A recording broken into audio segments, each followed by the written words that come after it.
Hi and welcome to the statistics and probability for data science machine learning and deep learning. मैं हूं फ़ाद हुसैन और उम्मीद करता हूं आप बहुत अच्छे मिजाज में होंगे।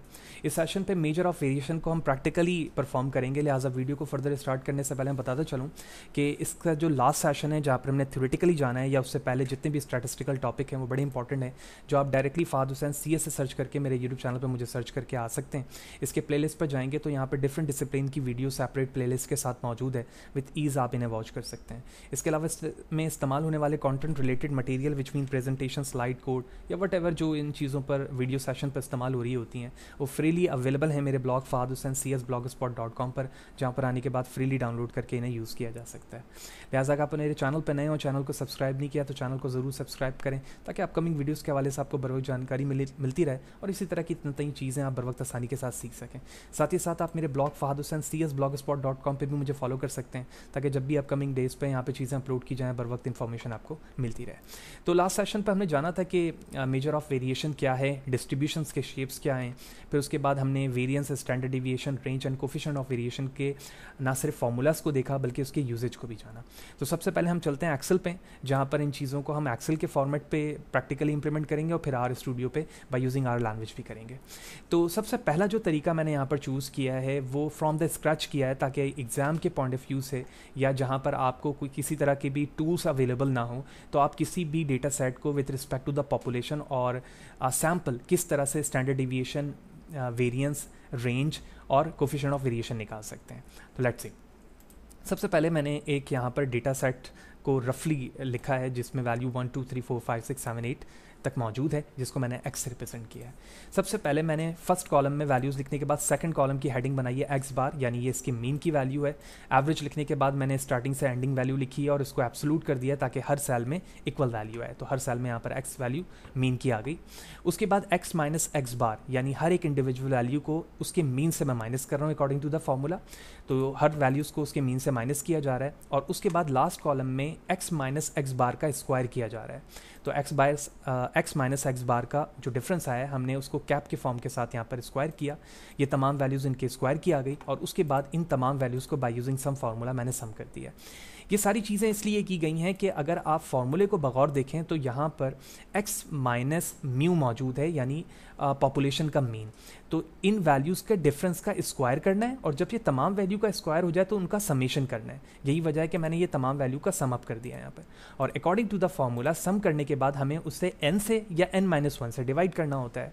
तो अब मैंने यहाँ पर क्या किया, वेरिएंस पॉपुलेशन के वेरिएंस को मालूम करने के लिए मैंने डायरेक्टली लिखा है 42 यानी D11 डिवाइड बाय 8, यानी इसका मतलब ये हुआ summation of the all value x minus mu का स्क्वायर डिवाइड बाय n। तो n वैल्यूज़ यहाँ पर 8 है और जो सम वैल्यूज़ है वो यहाँ पर सेल नंबर D11 पे मौजूद है जो कि 42 है और यहाँ पर 8 है। मैंने एंटर प्रेस किया और आप देख रहे हैं कि आंसर जो हमारा 5.25 आ चुका है। यही वेरिएंस के लिए अगर मैं सैम्पल के लिए करना चाहूँगा वेरिएंस को, तो हमें पता है कि उनमें से n-1 होता है, यानी n की वैल्यू 8 है तो -1 होकर वो 7 हो जाएगी। बाकी 42 जो हमारा सम अप वैल्यू है वो वैसे ही रहेगा। तो आप फॉर्मूले में देखें मैंने यहाँ पर 8 की जगह 7 लिख दिया है और इस तरह से जो सैम्पल वेरिएंस आया है वो 6 आया है। स्टैंडर्ड डिवीएशन पे हम जानते हैं कि सेम फार्मूला इस्तेमाल होता है, लेकिन फ़र्क ये है कि हम स्क्वायर रूट लेते हैं ताकि जो स्क्वायर रूट मौजूद है वो वहाँ पर ख़त्म हो जाए। तो स्क्वायर रूट लेने पर मैंने सेम फार्मूला यही वाला यहाँ पर लिखा है, लेकिन बस इससे पहले मैंने SQRT लिख दिया विच मीन स्क्वायर रूट और उसके बाद मैंने एंटर प्रेस कर दिया, एंटर। और द सेकंड वन यहाँ पर जो है वो सैम्पल का मौजूद है। तो सैम्पल में n-1 होता है, तो यहाँ पर इस वक्त मैंने 8 लिखा हुआ है। अकॉर्डिंग टू द फार्मूला मैं चेंज कर लेता हूँ। तो अगर आप यहाँ देखें तो स्टैंडर्ड डिवीएशन पॉपुलेशन जो है वो n है, तो ये पॉपुलेशन के लिए है तो मैं यहाँ पे लिखूँगा 8 और यहाँ मैं लिखूँगा 7 क्योंकि ये n-1 होगा। That's it. इसके बाद कोफिशिएंट ऑफ वेरिएशन था यानी CV ऑफ पॉपुलेशन। तो CV ऑफ पॉपुलेशन के अंदर आपको पता होगा कि हम वेरिएंस को डिवाइड करते थे मीन से और फिर मल्टीप्लाई करते थे 100 से। तो अगर आप मीन देखें तो यहाँ पर 4.5 है, तो मैं यहाँ पे 4.5 लिखूँगा और उसके बाद मल्टीप्लाई करूँगा 100 से। तो इसकी वैल्यू थोड़ी सी आउट आ रही है। ओके, तो इस बेस पर हम यहाँ पर वेरिएंस नहीं बल्कि स्टैंडर्ड डिविएशन लेंगे। तो ये रहा स्टैंडर्ड डिविएशन पॉपुलेशन का इसको मैंने डिवाइड किया मीन से जो कि 4.5 है और मल्टीप्लाई कर दिया 100 से, and here it is a 50.91, यानी राउंड करके मैं इसे 51% कह सकता हूँ। जबकि यही काम अगर मैं सैम्पल के लिए कर रहा हूँ तो सैम्पल करके अगर मैं इस डेटा सेट को जो मैंने एक्स के लिए लिया हुआ अगर मैं इसको सैम्पल कंसीडर कर रहा हूँ तो हमारा फॉर्मूला हो जाएगा स्टैंडर्ड डिविएशन ऑफ सैम्पल। तो ये रहा standard deviation of sample, divide करूँगा मैं इसके मीन से, तो मीन हमारा 4.5 है, जबकि मल्टीप्लाई कर दूंगा इसे 100 से, तो ये आ गया हमारे पास 54। तो इसका मतलब ये हुआ कि अगर मैं इस डेटा सेट को जो कि वेरिएबल एक्स से रिप्रेजेंट कर रहा है, अगर मैं इसे सैम्पल के लिए पॉपुलेशन के लिए रिप्रेजेंट करूँ तो ये 51 इसकी वेरिएशन है, और अगर मैं सैम्पल करूँ तो ये 54 है।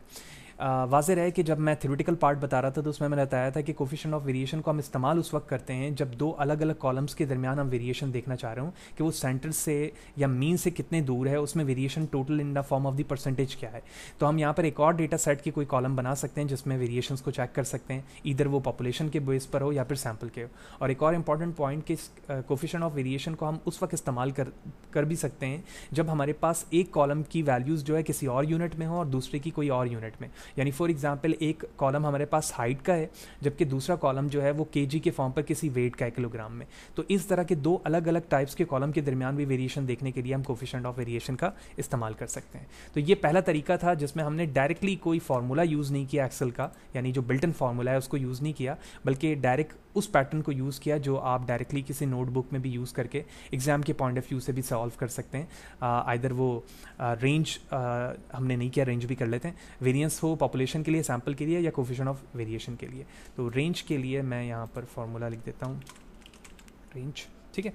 इसका एक तरीका तो ये है कि डायरेक्टली आप यहाँ पर मैक्स और मिनिमम को माइनस कर दें, तो यानी जो भी मैक्स वैल्यू है यहाँ पर, यानी max of column 1 max of column 2 से कर दें।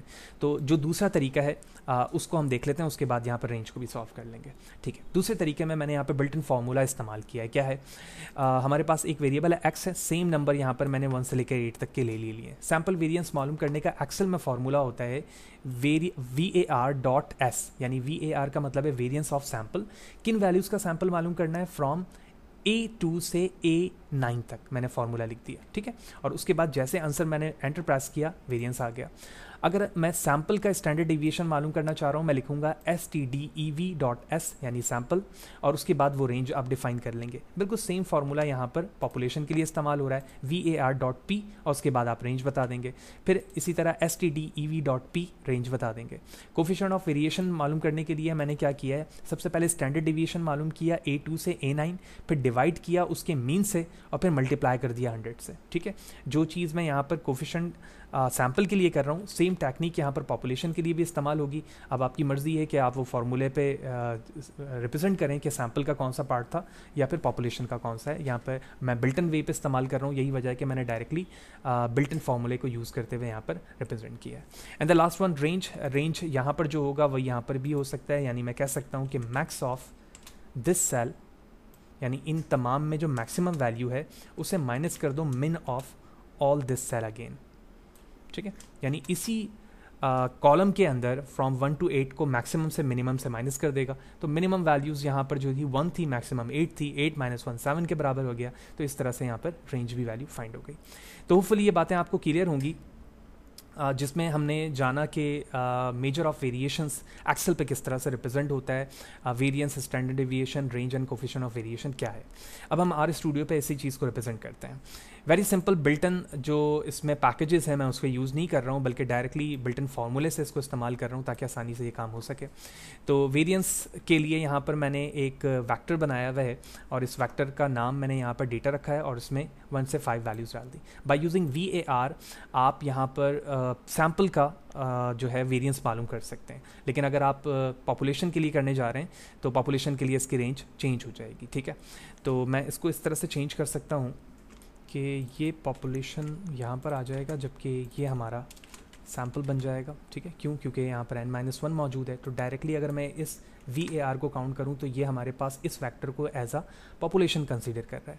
सैम्पल के लिए मैंने यहाँ पर सबसे पहले अपने डेटा की लेंथ मालूम की, var data multiply by n-1 divide by n कर दिया, ताकि अब जो हमारे पास वेरिएंस निकलेगा वो सैम्पल के फॉर्म पर आएगा। लिहाजा मैंने इसको एग्जीक्यूट किया, 2 यहाँ पर हमारे पास सैम्पल का वेरिएंस आ चुका है। सेम टेक्निक्स यहाँ पर स्टैंडर्ड डिविएशन के लिए भी इस्तेमाल होगी। तो मैंने स्टैंडर्ड ऑफ डिविएशन इसको यहाँ पर लिखा और यहाँ पर इन शॉर्ट लिखा।